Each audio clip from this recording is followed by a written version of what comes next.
बिस्मिल्लाहिर्रहमानिर्रहीम, अस्सलाम वालेकुम। रमज़ान और हम मैं आपको कहेंगे खुश आमदीद। मेरे साथ है मोहम्मद शुएब, मेरे साथ है सबीन फारूक। वक्त कितनी तेज़ी से गुजर जाता है। तीसरा अशरा 21वां रोज़ा आज मुकम्मल हो रहा है। देखें 21वां रोज़ा भी मुकम्मल हो रहा है आज। और ऐसे में ज़रा जहन्नुम से निजात का ये अशरा, जिसमें शयातीन तो खैर पहले से कैद है, लेकिन जहन्नुम के दरवाजे भी बंद है, सिर्फ जन्नत के दरवाजे खुले हैं। वी आर सो ब्लेस्ड और अल्लाह करे कि हम मैक्सिमम इबादत कर सकें इसमें, और बिलखुसूस ताक रातों की इबादत, जिसमें हम ज़ाहिर कोशिश करते हैं कि यूँ तो हर रात ही इबादत हो, अल्लाह ताला से मांग सके। अल्लाह ताला ज़ाहिर गफूर रहीम है। और जो मैंने कहा ना, वक्त बड़ी तेज़ी से गुजर जाता है। सबीन, अगर मैं अपने बचपन में जाऊँ और आज की बात करूँ, तो आज जो तारीख़ है 1 अप्रैल, अप्रैल फूल, उस वक्त मुझे लगता है कि बहुत ज़्यादा मजाक होते थे। अब हालात उस तरह के नहीं रहे। अब मेरा ख्याल है नहीं उस तरह के मजाक अच्छा होते हैं।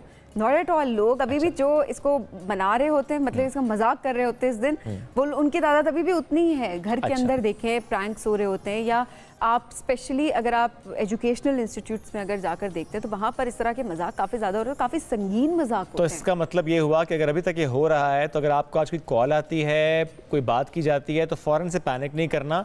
हो सकता है कि वो कोई आपको बेवकूफ़ बना रहा है। और प्लीज़ करने वाले इस चीज़ का बहुत ख्याल रखें, संगीन मजाक ना करें, संगीन मजाक ना करें, बल्कि मैं कहती हूँ मजाक ही ना करें इस किस्म का, क्योंकि संगीन हो सकता है बातों का आपके लिए ना हो, किसी दूसरे शख्स के लिए हो। तो आप ख्याल करें, मत मनाएं। कोई ज़रूरी नहीं होता कि इस तरह के ये रवायात आपने फॉलो करनी है, और इसके बगैर आपका 1 अप्रैल तो गुजरेगा ही। हाँ, ये दुरुस्त बात है, गुजर जाएगा, तकरीबन गुजर चुका है। मत करें जी। अब तीसरा अशरा शुरू हो गया, इबादत करें अल्लाह की, और अच्छा सोचें, लोगों के लिए मुश्किलात नहीं खड़ी करें, चाहे वो मजाक में क्यों ना हो। लोगों के लिए आसानियाँ क्रिएट करें। ज़िंदगी ऑलरेडी सबकी काफ़ी मुश्किलों में चल रही है, हालात के लिहाज से अगर देखा जाए। कहना बड़ा आसान होता है सबीन, लेकिन ये वाकई लोगों को मालूम ही नहीं होता कि वो किसी के लिए मुश्किल पैदा कर रहे होते हैं। नाज़रीन, आगे बढ़ते हैं इस ट्रांसमिशन में। दहशतगर्द हार गए और हम जीत गए। जो वाक़या बिशाम में पेश आया अब से चंद रोज़ पहले, आज उसी के हवाले से जिस तरीके से वज़ीर-ए-आज़म पाकिस्तान मियाँ मोहम्मद शहबाज शरीफ साहब पहुँचे अपरकोहिस्तान दासू, और वहाँ पर चीनी इंजीनियर से उनकी मुलाकात भी की, वहाँ पर खिताब भी किया, उनके हौसलों को भी बहुत सराहा, पाक चीन दोस्ती से मुताल्लिक भी बहुत बात करी। ये कहा कि वक्त के साथ साथ पाक चीन दोस्ती हमेशा और गहरी हुई है। दहशतगर्द बुज़दिलाना वार करते रहे, लेकिन हम खड़े हैं, हम डटे हैं, और हम अपने मुल्क के लिए जाने भी कुर्बान करते आए हैं, और अपने मुल्क की सलामती के लिए कोशिशें भी करते आए हैं।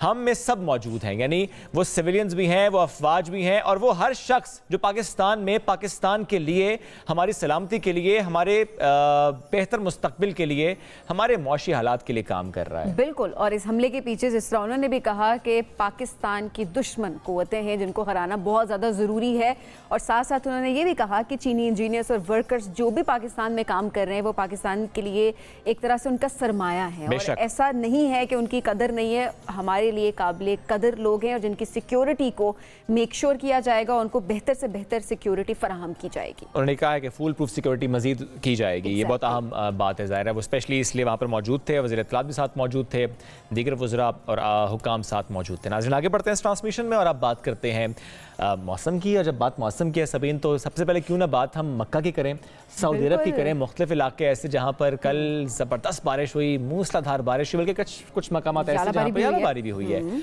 जारान, यहाँ पर तूफ़ानी बारिश, इसकी वजह से खैर सैलाबी सूरत हाल पैदा हुई। मुतादिद गाड़ियाँ वहाँ पर सैलाबी रैले में बह गई। आपको विजुअल इस वक्त हम दिखा भी रहे हैं। असीर एक इलाका है, यहाँ पर शदीद जालाबारी हुई, दर्जनों गाड़ियों के शीशे टूट गए। और अगर बात हम करें मक्का की और गिरदोनवाह की, तो वहाँ पर मूसलाधार बारिश हुई। और क्या खूबसूरत मंजर आपको हम दिखाने वाले हैं इस वक्त। ये मताफ का मंजर आपको दिखाएंगे हम, खाना काबा, और कैसे वहाँ पे आसपास का माहौल के तवाफ भी जारी रहा। देखने वाले खुशकिस्मत है, क्योंकि अक्सर लोग यही कह रहे होते हैं कि जब भी हम जाते हैं और इस सफ़र के लिए निकलते हैं, तो ये कह रहे थे कि ऐसे मंजर आप ज़रूर देखें। तो दुआ करते हैं लोग, तो दुआ कर रहे होते हैं लोग। तो उन लोगों के लिए एक बहुत ही खूबसूरत मंजर था जो उन्होंने देखा। वो जो छत से पानी गिरने का एक मंजर है ना, वो जो पानी गिर रहा होता है, वो लोगों की बड़ी ख्वाहिश भी होती है कि अच्छा वो बिल्कुल गिर रहा हो उनके ऊपर, जो वहाँ मौजूद हो। ज़ाहिर है कोशिश सबकी यही होती है जी, जो है वो खुशकिस्मत है। और इस वक्त अगर आप हतीम में हैं, तो ये पानी आपके ऊपर गिर रहा होता है, जो कि उधर हतीम की तरफ है ये। आगे बढ़े। अच्छा शुएब, ऐसे में अगर एक चीज़ और भी वहाँ पर देखी गई, एक इंसान बल्कि और देखे गए, मस्जिद हराम की अगर बात की जाए, उसमें एक दराज कामत शख्स जो है उसके उम्रा अदा करने की वीडियो सोशल मीडिया पर वायरल हुई है, जो हर किसी की तवज्जो अपनी जानिब खींच रही है। अच्छा, अरब मीडिया के मुताबिक दराज कामत शख्स की शनाख्त वो नहीं हो सकी है, ताहम शक्ल सूरत से मालूम होता है कि वो अफ्रीकन है। अच्छा, उनका कद लगभग 8 फीट बताया जा रहा है और अंदाज़ा लगाया जा रहा है कि वो दुनिया के तवील कामत शख्स, जो तवील जिनकी हाइट होती है, उनमें से एक हो सकते हैं। और इसमें जो है ये ज़ाहिर है एक मुनफरिद किस्म का एक नज़ारा था, एक जो चीज़ लोगों ने देखी, लेकिन वही बात है कि शनाख्त अभी तक नहीं हो सकी, लेकिन जो वीडियो है वो सोशल मीडिया पर है। और देखें ना कि ऐसे दराज कामत शख्स को वहाँ देखना, और ज़ाहिर है वो अल्लाह की इबादत के लिए वहाँ पर मौजूद, तो वहाँ तो सब बराबर हैं, कद जैसा भी हो, रंग जैसा भी हो। आप देखें ना एक लिबास में, एक अंदाज में बस अल्लाह ताला के लिए वह हाजिर हो जाते हैं। और एक ही सदा लब्बैक अल्लाहुम्मा लब्बैक। नाज़रीन, आगे बढ़ेंगे ब्रेक की तरफ। ब्रेक से वापस आते रहिए रमज़ान और हम की इस ट्रांसमिशन में हमारे साथ। मुल्क में रमज़ान मुबारक के बावजूद सियासी महाज खासा गर्म है। सेनेट इलेक्शन की बात करें, कल होने हैं, मगर केपी की बात करें तो 11 नशिस्तों के हवाले से सूरत अब तक गैर वाज़ेह है। इस्लामाबाद हाई कोर्ट के जजेस के खत की बात करूं तो चीफ जस्टिस ऑफ पाकिस्तान ने आज खुद नोटिस ले लिया और 7 रुकनी बेंच तश्कील दे चुके जा रहे हैं। तसद्दुक़ हुसैन जिलानी साहब ने माजरत कर ली है उस कमीशन की सरबराही से। अब ऐसे में हुकूमत ने कुछ नए जो फैसले किए हैं, जिस पर वो कहते हैं कि हमारे हाथ में कुछ नहीं है, क्योंकि ज़ाहिर है पेट्रोल के मुतालिक वो कहते हैं कि चूँकि ज़ाहिर है ग्लोबल प्राइसेस इंक्रीज हो रही हैं, तो पेट्रोल की कीमत में भी इजाफा हो, तो ज़ाहिर है इससे फिर मईशत पर सवाल उठते हैं। वज़ीर दिफा ख्वाजा आसिफ साहब की बात करें, उन्होंने बड़ा एक परेशानकुन बयान दे दिया और उन्होंने कहा जी मुल्क डिफ़ॉल्ट हो चुका है। तो इस सारी सूरत हाल पर हम बात कर लेते हैं। तो हमें ज्वाइन किया है मुस्लिम नून के रहनुमा है आसिफ किरमानी साहब। आसिफ साहब, बहुत शुक्रिया प्रोग्राम में ज्वाइन करने के लिए। आसिफ, सबसे पहला कमेंट तो ख्वाजा आसिफ की बात पे लेना चाहूँगी मैं। ख्वाजा आसिफ कहते हैं जी मुल्क डिफ़ॉल्ट कर गया, लेकिन वज़ीर ख़जाना की अगर बातें देखी जाए वो कहते हैं मुल्क सही सिमत में जा रहा है। आखिर किसकी बात को सही माना जाए, आपको क्या लगता है? बिस्मिल्लाहिर्रहमानिर्रहीम। शुक्रिया सबीन बीबी और शुक्रिया शुएब साहब। शुक्रिया सर। देखिए, गुजारिश ये है कि इस सवाल का जो जवाब है वो तो वजीर खजाना को ही देना चाहिए, क्योंकि इस वक्त मालियाती अमूर तो वही देख रहे हैं। जहां तक ये कहना ख्वाजा आसिफ साहब का जी कि ये दिवालिया हो चुका है, तो हमारा तो ये क्लेम होता था अभी रिसेंटली कि हमने मुल्क को दिवालिया होने से बचाया है, बिल्कुल, और उसके लिए रियासत के लिए अपनी सियासत कुर्बान कर दी है। बिल्कुल ऐसा ही। तो मैं कुछ समझ नहीं सका उनके इस बयान को कि ये रियासत दिवालिया की वो बात कर रहे हैं, खुदा न खास्ता ये अवाम की बात कर रहे हैं। हाँ, अगर तो वो अवाम की बात कर रहे हैं तो उसका तो कब का दिवालिया हो चुका है। बिल्कुल, मतलब ये इसके अंदर ऑब्वियसली एक चीज़ हमें नज़र आ रही है कि शायद हुकूमत खुद भी सेम पेज पे नहीं है, क्योंकि एक स्टेटमेंट डिफरेंट आती है, दूसरी स्टेटमेंट डिफरेंट आती है। एक तरफ कहते हैं महंगाई नहीं है। अच्छा आसिफ साहब, महंगाई के हवाले से आप क्या देख रहे हैं? जिस तरह आपने खुद भी कहा कि अवाम का दिवालिया हो चुका है। एग्जैक्टली। मैं तो सबीन बीबी और शुएब साहब रिकॉर्ड पे हूँ, और आज से नहीं, मैं 2018 से और बशमूल पीडीएम की गवर्नमेंट पे मैं ये चीखता रहा हूँ, मैं ये पीटता रहा हूँ मुख्तलिफ चैनल्स पे, सेनेट के फ्लोर पर, कि भाई महंगाई जो है वो लोगों को बहुत खाए जा रही है, कमर टूट गई है, लोगों के महंगे सुई गैस के बिल, बिजली के बिल, बच्चों की तालीम, चूल्हा बुझ गया, अब ये पेट्रोल पंप हर 15 दिन बाद गिराया जाता है। लेकिन इस तरफ को तवज्जो नहीं दे रहा, ना पहले दी गई ना अब दी जा रही है। मेरा ये सवाल सिर्फ बनता है कि देखिए, अब जैसे तैसे भी हुकूमत आ गई, लोग जो हैं वो चाहते हैं, अब रिजल्ट्स चाहते हैं। बेशक ये रिजल्ट नहीं चाहते, हमारे से ये सुनना नहीं लोग चाहते कि मुल्क दिवालिया खुदा ना खास्ता हो गया या कौन दिवालिया हो गया। हम मायूसी की बात तो बिल्कुल नहीं सुनना चाहते, और भी हुकूमत से आए तो फिर ज्यादा दुख होता है लोगों को। और लीडरशिप जो होती है, देखिए लीडरशिप वही होती है जो अंधेरे में भी चिराग रोशन करती है, अंधेरे में एक उम्मीद की शमा जलाती है। तो मैं तो ये समझता हूँ कि महंगाई जो है असल इशू है, और ये जो इस किस्म की बातें हैं, इससे मजीद लोगों में एक खौफ व हरास फैलता बिल्कुल है। किरमानी साहब, ये बात बड़ी अहम, लेकिन चूंकि आपने कहा ना कि लीडरशिप से ऐसी बात नहीं आनी चाहिए, लीडर इस वक्त कौन है? देखिए, मैं तो लीडर जो मुस्लिम लीग नून का लीडर जिसको समझता हूँ, कायद समझता हूँ, वो तो नवाज शरीफ साहब हैं। और बाकी तमाम लोग जो हैं वो तो उनके सियासत जो है, यानी अगर किरमानी साहब लीडर वो हैं तो यानी जो भी होगा जिम्मेदार भी वही होंगे, वो ये नहीं कह सकेंगे कि मैं वज़ीर आज़म नहीं था। अगर वो लीडर हैं, वो कायद हैं, उनसे मुशावरत, उनसे फैसले, तो इसका मतलब है फिर अकाउंटेबिलिटी भी उन्हीं की, जिम्मेदारी भी उन्हीं पर आयद। नहीं, सिर्फ उन्हीं की नहीं होगी, फिर जवाबदेही जो है वो मुस्लिम लीग नून की भी होगी, जवाबदेही पीपल्स पार्टी की भी होगी और उन तमाम लोगों की होगी जिन्होंने इस हुकूमत के बनाने में अपना किरदार अदा किया है। फिर अकाउंटेबिलिटी तो फिर वो सबकी होगी ना जी। ये लेकिन इसमें एक बात और भी है किरमानी साहब, अकाउंटेबिलिटी जब भी होती है वो उनकी होती है जो मुंतखब होकर आते हैं। देखिए मेरा अब ये तो देखिए बड़ी लंबी फिर बहस में हम चले जाएंगे। मैं एक दरअसल एक अर्ज करना चाह रहा था, आपने मुझे रोक दिया, अगर इजाजत हो। Sorry ji please. असल नो प्रॉब्लम। असल चीज ये है कि जो आप लोगों को के दिवालिया कह के डरा रहे हैं, या ये दिवालिया कह के जो मजीद महंगाई का एक तूफान आने वाला है उसके लिए तैयार कर रहे हैं, मेरा ये हमेशा ये सवाल रहा है और आज भी मैं आपके प्रोग्राम की वसातत से करता हूँ, जो बाइख्तियार लोग हैं जो हुकूमत में मौजूद हैं, कि ये जो आप अरबों रुपए की हर साल अशराफिया को जो सब्सिडी देते हैं, काश अब ये बंद कर दें। क्योंकि कुछ लोग तो कहते हैं कि 1500 अरब रुपए की सब्सिडी है जो मुख्तलिफ हेड्स में अशराफिया को दी जाती है, वो बंद करें। टैक्स नेट को अपना ब्रॉड करें, उसको उसकी बेस बढ़ाएं, जो कि वज़ीर ख़ज़ाना ने भी ये बात की है। तो फिर ये दिवालिया बातें जो सी हैं ये फिर आहिस्ता आहिस्ता खुद ही दम तोड़ जाएंगी। जब लोगों के पेट में रोटी चली जाएगी, जब उनके सर पर छत होगी, जब उनके बच्चों को तालीम की सहूलत की मुसावी इक्वल अपॉर्चुनिटीज होंगी, और वो जो पैसा जो अरबों खरबों रुपया जो से, मुझे ये बताइए ना, आज जब से पाकिस्तान ने कर्जे लेने शुरू किए हैं, अरबों डॉलर के कर्जे आप लेते हैं और उनमें अरबों में आप वापस करते हैं, मुझे ये बताइए उनमें से एक कॉमन आदमी पर, आप पर, शुएब साहब, आप पर, सबीन पर, मुझ पर, एक कॉमन जो है मिडिल क्लास का आदमी, गरीब, उस पर कितने पैसे लगे हैं जी? उसकी हालत बदली है क्या? नहीं बदली जी, नहीं बदली। सड़कें बना लेना, पुल बना लेना, अंडरपासेस बना लेना, मोटरवेज बना लेना, ये भी जरूरी है, लेकिन इससे पहले जरूरी है कि लोगों के पेट में रोटी होनी चाहिए, लोगों की कुव्वते खरीद होनी चाहिए। और जब आपके अल्ले तल्ले ये खत्म नहीं जब तक होंगे, अशराफिया को आप अरबों खरबों की सब्सिडियां जौन सी देनी बंद नहीं करेंगे, इस किस्म की बातें फिर चलती रहेंगी।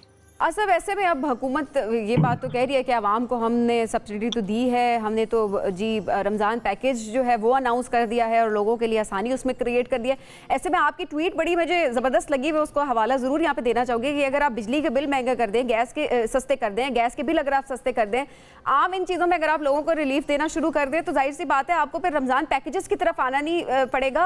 आप घर के आटा, दाल, चीनी, वो सब कुछ आप खुद खरीदने के काबिल हो जाएंगे। बिल्कुल मैंने ये ट्वीट किया और मैं ये समझता हूँ कि लोगों की जो तनख्वाहदार तबका खुसूसन और मिडिल क्लास का भी तबका, बल्कि मैं तो यहाँ तक कहता हूँ कि जो अपर मिडिल क्लास है वो गिर गई है मिडिल क्लास में, मिडिल क्लास चली गई है लोअर मिडिल क्लास में, लोअर मिडिल क्लास गुर्बत में शामिल हो रही है, आपकी पॉवर्टी लाइन से लोग नीचे गिर रहे हैं। तो भाई आप ठीक है, रमजान पैकेज एक अच्छी एफर्ट जरूर है, लेकिन इसमें भी देखिए ये एक टेम्परेरी फिनोमेना है, ये मुस्तकिल हल नहीं है।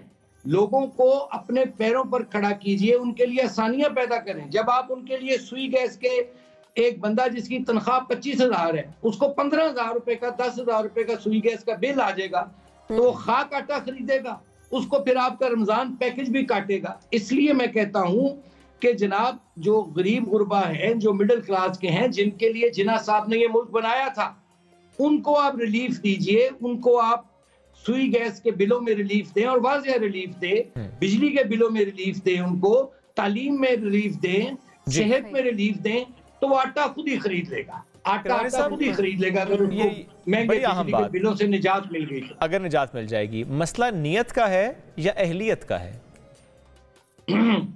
देखिए मैं नियत की बात तो नहीं कर सकता, क्योंकि नियतों का हाल तो अल्लाह जानता है, बेशक। लेकिन ये है, ये मैं जरूर कहूंगा कि लीडरशिप की जो अहलियत होती है वो यही होती है कि वो क्राइसिस में से, वो बहरानों में से कौमों को बाहर निकालता है। मैं एक छोटी सी मिसाल दे देता हूं आपको, मेरे ज़हन में आ रही है कि वर्ल्ड वॉर 2 में जो सिटिंग प्राइम मिनिस्टर था उसको हटाकर ब्रिटेन में विंस्टन चर्चिल को एक इंटरिम गवर्नमेंट थी बनाकर उसका सरबराह वज़ीर आज़म बनाया गया। क्यों? कि वो समझते कि ही इज द मैन जो कौम को इस क्राइसिस से बाहर निकालेगा, और उसने निकाला। कहने का मतलब होता है कि लीडरशिप क्वालिटीज जो हैं वो जौन सी होती हैं, लीडर जो होता है वो कौम का रहनुमा होता है। क्यों उसको रहनुमा कहते हैं? राहबर क्यों कहते हैं? कि रास्ता दिखाने वाला। तो अगर रास्ता दिखाने वाला ही कह दे कि जी दिवालिया हो गए हम, तो फिर मैं तो अल्लाह से दुआ ही कर सकता हूँ, फिर यही हो सकता है जी। सही बात है। लोग तो जाहिर है, लोगों की उम्मीद कहाँ से होगी जब आप ये बातें करती है, हुकूमत की तरफ से बातें आती है जी हमारा पार्लियामान भी, हमारा हम जो भी कर रहे हैं, हम अगर खाने भी खा रहे हैं तो वो भी हम कर्जों से खा रहे हैं। तो इस तरह की आवाम जो ऑलरेडी पिसी हुई है, आप किस तरह के स्टेटमेंट से आपको हुक्मरान फिर किस लिए बनाया? आपको मुंतखब किया है तो किसी वजह से किया होगा। अच्छा आसिफ साहब, ऐसे में अगर मरीम नवाज साहिबा की परफॉर्मेंस देखी जाए उस पर आपका क्या कॉमेंट होगा? काफ़ी काम वो करती नजर आई है, काफ़ी एक्टिव, डे 1 से वो एक्टिव नजर आ रही हैं, विजिट्स भी कर रही हैं, डिफरेंट इकदाम भी डिफरेंट ले रही हैं। उनको आप इस वक्त कहाँ रेट करेंगे? देखिए, एक तो मरियम नवाज शरीफ पर एक बहुत भारी जिम्मेदारी आन पड़ी है, और कोई मेरा ख्याल है कि कोई 66 या 60% पॉपुलेशन का सूबा पंजाब है जिसकी उनको कमान सौंपी गई है। सबसे बड़ा सूबा। नो डाउट कि वो भाग दौड़ कर रही हैं, मेहनत कर रही हैं। मैं उन्हें बेस्ट विश ही कर सकता हूँ, लेकिन ये है कि अभी बड़ा कबल अज़ वक्त होगा आपके सवाल का जवाब। ये कम से कम मैं इस हुकूमत को मरकज में भी और सूबे में भी कम से कम मैं 6 महीने जरूर दूंगा। उसके दौरान इस हुकूमत के मरकज में भी और सूबे में पंजाब में भी इस हुकूमत के खद्दो खाल जो हैं वो आपको फिर सामने आ जाएंगे और पता चल जाएगा कि क्या इनकी सिमत ठीक है, क्या ये दुरुस्त सिमत में जा रहे हैं। और अगर ये दुरुस्त सिमत में चल पड़े तो मुझे उम्मीद है कि फिर लोगों के इश्यूज रिजॉल्व होंगे। अल्लाह करे सर दुरुस्त सिमत में चलें, ये बड़ी अहम बात है। ये हर पाकिस्तानी की दुआ यही होनी चाहिए। पॉलिटिकल डिफरेंसेस असाइड, पाकिस्तान के हक में चीजें होनी चाहिए। जी जी करवानी साहब, एक आखिरी जुमला कह दूं कि जी। इस हुकूमत को poor friendly, middle class friendly and people friendly बनकर दिखाना होगा और डिलीवर करना होगा। क्योंकि अब लोग बेसब्रे हैं, लोग अब रिवायती सियासत और रिवायती नारों, रिवायती चीजों से वो आजिज आ चुके हैं। और ये बात सियासी जमातों को भी शायद समझ आ गई है इस इंतखाब में। नहीं समझ आएगी तो अगला इंतखाब जब होगा तो फिर और ज्यादा समझ आ जाएगी। लेकिन आसिफ साहब, यहाँ पे अब ज़ाहिर जदीद दौर की सियासत की बात की जाए तो ज़ाहिर सोशल मीडिया का दौर है। अब ऐसा भी नहीं होना चाहिए कि इतने पैसे एड्स पे लग रहे हैं सिर्फ लोगों को दिखाने के लिए, मतलब उतना काम हो ना रहा हो जितना कि आप सोशल मीडिया पे लगा रहे हैं या फिर आप इलेक्ट्रॉनिक मीडिया पे एड्स देने पे लगा रहे हैं। तो ये भी तो थोड़ा मुनासिब नहीं होगा। सोशल मीडिया तो वैसे ही बंद पड़ा है। मतलब अगर आप ट्विटर एक्स की बात कर रही हैं, ट्वीट आप फिर भी कर रहे हैं, वज़ीर आज़म साहब भी कर रहे हैं। जब वो एक टाइम आता है, वे बड़े होशियार लोग हैं, टाइम आता है वो ये खोल देते हैं। ऐसा टाइम बीच में आता है। नहीं करवाने साहब, प्रॉक्सी यूज नहीं करते आप? नहीं यार, मुझे वो आती नहीं है। जब मैंने वो कोशिश मैं भी आपके भाई हूं। नहीं उस पे सुना कि वो कुछ चार्ज करते हैं काफी, तो मैं नहीं अफोर्ड कर सकता। तो मैंने फिर वो जब खुलता है ना, अच्छा, किस्मत से कभी दिन में एक आध दफा खोल देते हैं 5, 10, 15 मिनट के लिए। तो मैं अच्छा, ये करवाने साहब बड़ी अहम बात आप कर रहे हैं कि ये कुछ देर के लिए दिन में ट्विटर खुलता है, उस वक्त फिर वज़ीर आज़म साहब ट्वीट कर देते हैं। होता है वैसे लोगों को पता चले, हम तो तरस गए ट्विटर के लिए। अच्छा, मैं बताता हूँ ना, ये या तो बहुत सुबह करते हैं या रोजा खुलने के थोड़ा सा पहले या बाद, लेकिन इनको फिक्स टाइम नहीं है। अच्छा, आपके सवाल का मैं जवाब देना चाह रहा था। जी आपने बिल्कुल, मैं एग्री करता हूँ। देखिए, हुकूमतें जो होती हैं वो अपना बयानात, ट्वीट्स, इश्तिहारात, ये इन पर नहीं चलती। हुकूमतें चलती हैं डिलीवरी पर, गवर्नेंस पर। और जो इस वक्त हालात हैं उसमें मैं दुआ करता हूं कि चूंकि आगे गलती की गुंजाइश निश्ता, वक्त कम है, मुकाबला सख्त है। ऑलरेडी इन इलेक्शंस में एक बहुत बड़ी तादाद ने, पाकिस्तानियों की बहुत बड़ी तादाद ने इस सिस्टम के खिलाफ रिवोल्ट किया है थ्रू द वोट।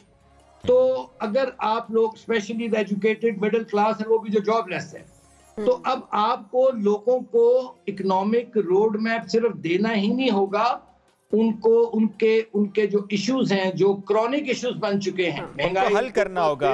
सिर्फ कह देना या बता देना उसमें भी काम नहीं चलेगा। You have to deliver. इसके अलावा और कोई ऑप्शन नहीं है। No other option. किरमानी साहब, बहुत बहुत अहम बात है, you have no other option.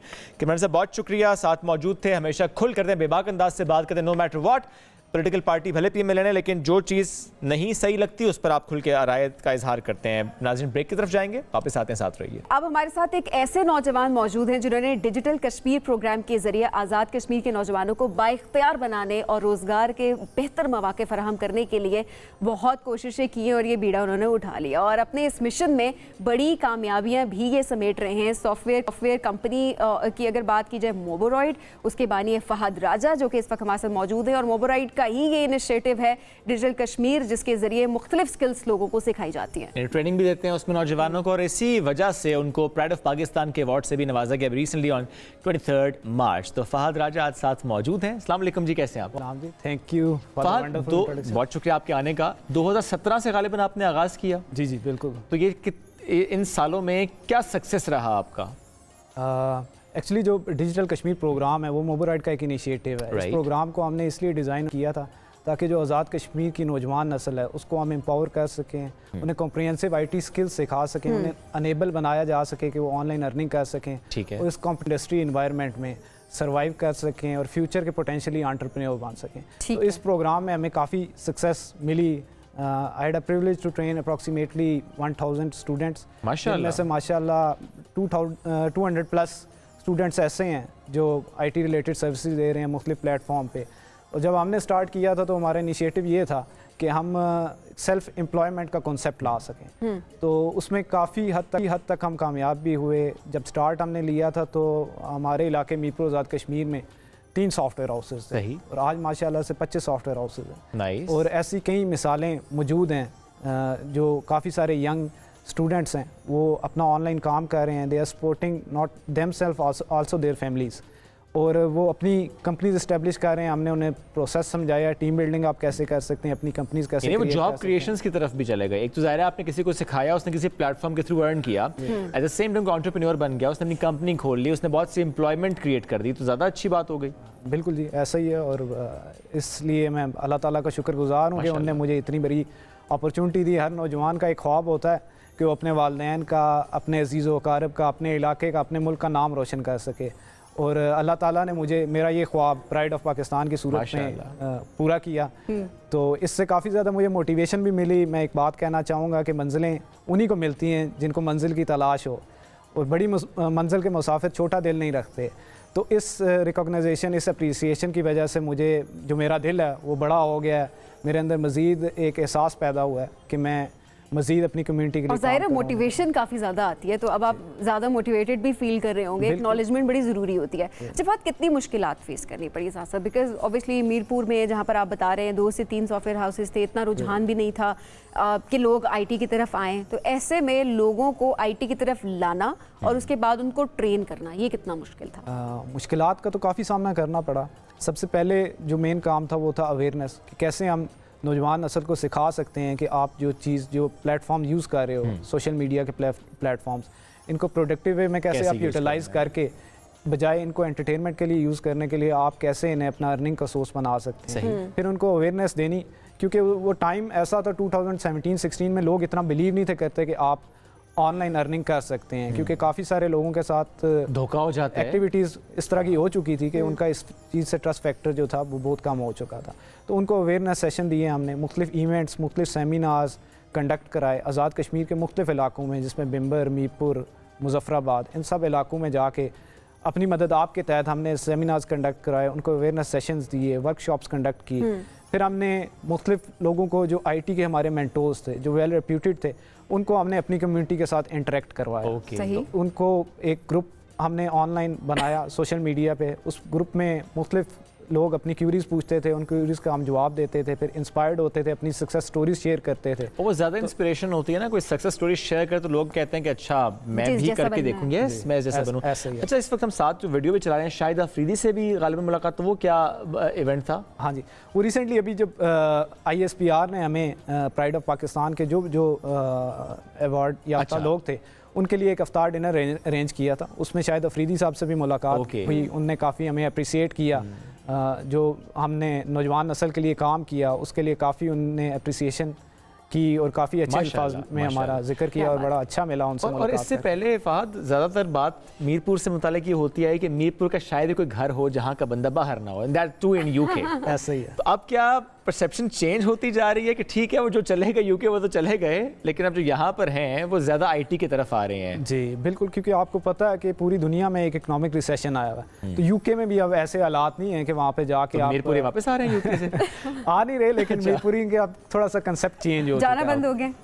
जा अभी भी रहे हैं, लेकिन ये जा भी रहे हैं, आ भी नहीं रहे। अच्छा, एक सच्ची बताना है, ठीक है, दिल पे हाथ रख के जवाब देना इस बात का। खुद कभी दिल किया कि बस मैं जाऊं और सेटल हो जाऊं?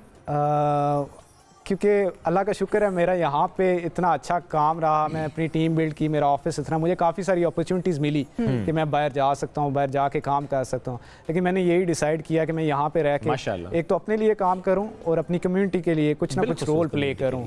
तो जब अल्लाह ताला आपको इतना अता करता है तो फिर आप एक रिस्पॉन्सिबिलिटी आ जाती है कि आप कम्युनिटी को, अपनी सोसाइटी को पे बैक करें। ये एहसास करना बड़ा ज़रूरी होता है, क्योंकि बहुत सारे लोग होते हैं उनको मिल रहा होता है लेकिन एहसास की कमी होती है कि उन्होंने आगे अपनी कम्युनिटी को सर्व भी करना है। अच्छा फहद, ऐसे में ख़वातीन, अब मुझे ये बताएं कि कश्मीर की ख़वातीन, उनको किस तरह से आपने एम्पावर किया और अभी कितनी ख़वातीन, कोई सक्सेस स्टोरीज आपके पास है जो 200+ का आपने नंबर दिया है? बिल्कुल जी, हमारा काफ़ी अरसे से हम ट्राई कर रहे थे कि ख़वातीन के लिए कुछ किया जाए, तो हमने एक वुमेन एम्पावरमेंट का प्रोग्राम डिजिटल कश्मीर की ब्रांच के नीचे हमने उसको स्टार्ट किया। उसमें काफ़ी सारी फीमेल्स को हमने IT रिलेटेड स्किल्स के बारे में ट्रेन किया।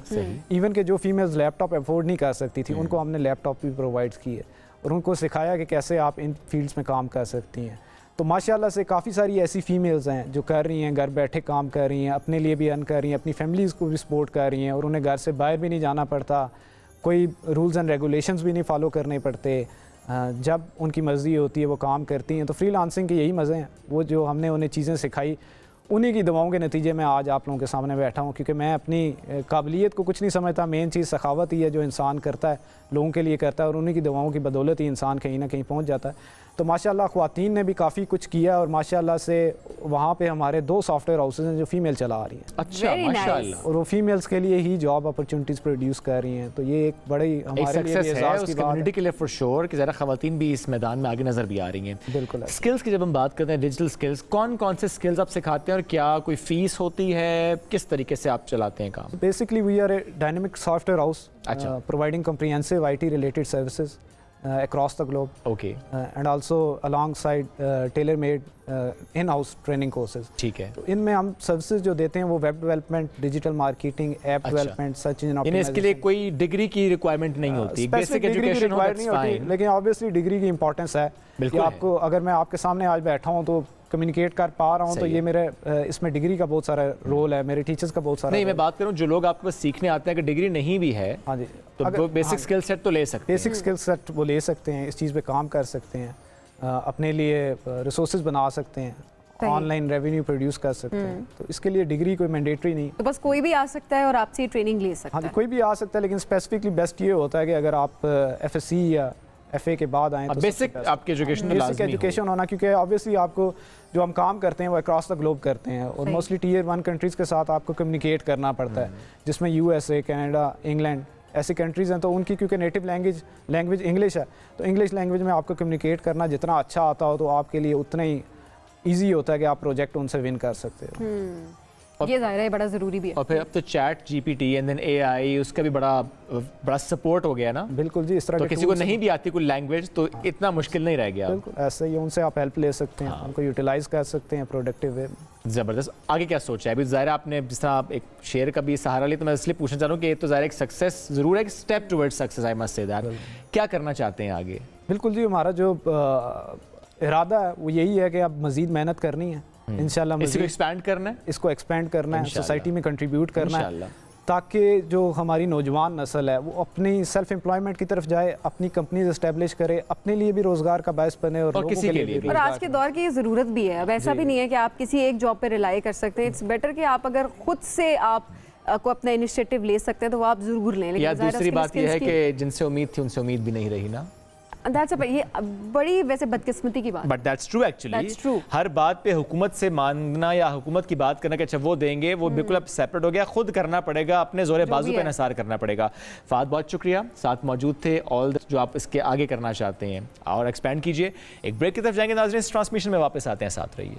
तंदुरुस्ती और बीमारी हर इंसान की ज़िंदगी का एक हिस्सा है। कभी हम ठीक रहेंगे, कभी हम बीमार होंगे। अपने माशरे में हम अक्सर औकात ये भी देख रहे होते हैं कि अच्छे भले खाते पीते लोग होते हैं जो कि मतलब किसी अच्छी फैमिली जैसे फाइनेंशियली स्टेबल फैमिली जो होती है उनसे अगर बिलोंग कर रहे होते हैं, लेकिन अगर खुदा न खास्ता कोई ऐसी बीमारी लाहक हो जाती है किसी भी फर्द को घर के अंदर, तो पूरी फैमिली परेशान हो जाती है। अपने प्यारों को तकलीफ में नहीं देखा जा रहा होता और बाज़-औक़ात इलाज इतना महंगा हो जाता है कि एक मिडिल क्लास फैमिली या एक अपर क्लास फैमिली भी उसको अफोर्ड नहीं कर पा रही होती। बिल्कुल ऐसा अक्सर हम ये देखते हैं मुश्किल वक्त में फिर करीबी रिश्तेदार आंखें फेर लेते हैं, वो इंसान या वो फैमिली बिल्कुल तनहा रह जाती है।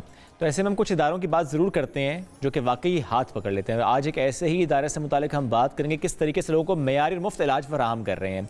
Indus hospital and health network की बात करते हैं और इस पर बात करने के लिए आज हमें ज्वाइन किया executive director community health doctor माहा ने। डॉक्टर माहा बहुत शुक्रिया, आपने वक्त दिया। डॉक्टर माहा, Indus hospital and health network की बात करें, थोड़ा सा उसकी हिस्ट्री पर जाएंगे, कब इसको बनाया गया और किस तरह इसका दायरा कर वसी करते चले गए आप लोग? बिस्मिल्लाहिर्रहमानिर्रहीम, अस्सलाम वालेकुम जी। इंडस हॉस्पिटल की बुनियाद 2007 में रखी गई और इस यकीन के साथ रखी गई कि अल्लाह ताला इसको सपोर्ट करेंगे और अल्लाह ताला करेंगे और अल्लाह सुब्हाना ताला को राज़ी करने के लिए इंसानों को मियारी ज़िंदगी की जो सहूलियात हैं हेल्थ से रिलेटेड वो दी जाएंगी। अब माशाल्लाह ये स्टार्ट हुआ था 150 बेड से, सही, और कराची में कुरंगी में। अब कराची कुरंगी 300 से ऊपर चला गया और 10 मल्टी डिसिप्लिनरी क्रॉस पाकिस्तान हमारे सिंध और पंजाब में हॉस्पिटल्स हैं। इसके अलावा फ़िज़िकल रिहेबिलिटेशन सेंटर्स हैं, ब्लड सेंटर्स हैं और primary health care family medicine के सेंटर्स हैं क्रॉस कंट्री, क्योंकि वो ऐसी जगहों पे हैं जहाँ पे बहुत गरीब इंसान हैं और उनका आना बड़े शहर तक और दवाइयाँ लेना और किराया के साथ बहुत मुश्किल होता है।